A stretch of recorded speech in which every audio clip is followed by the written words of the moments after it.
Legenda Hari Raya Galungan. Zaman dahulu kala, di sebuah kerajaan bernama Mayadanawa, hiduplah seorang raja yang sangat sakti namun angkuh dan kejam. Raja ini bernama Mayadanawa. Ia memiliki kemampuan untuk mengubah wujud dan menguasai pikiran rakyatnya agar tidak menyembah para dewa.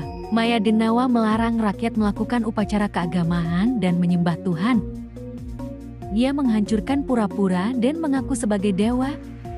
Akibat perbuatannya, alam menjadi rusak, penyakit menyebar, dan penderitaan melanda masyarakat.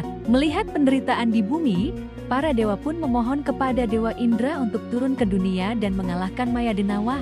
Dewa Indra datang bersama pasukan suci, dan terjadilah perang dahsyat di sebuah tempat yang kini dikenal sebagai Tampak Siring. Mayadanawa mencoba melarikan diri dengan berjalan miring agar tidak diketahui, menciptakan jejak miring yang kemudian menjadi asal nama Tampak Siring Tapak Miring.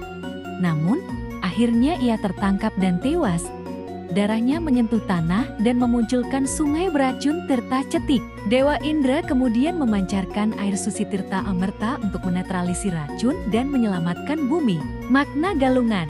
Hari kemenangan Dewa Indra atas Mayadanawa diperingati sebagai Hari Raya Galungan, simbol kemenangan Dharma melawan Adharma.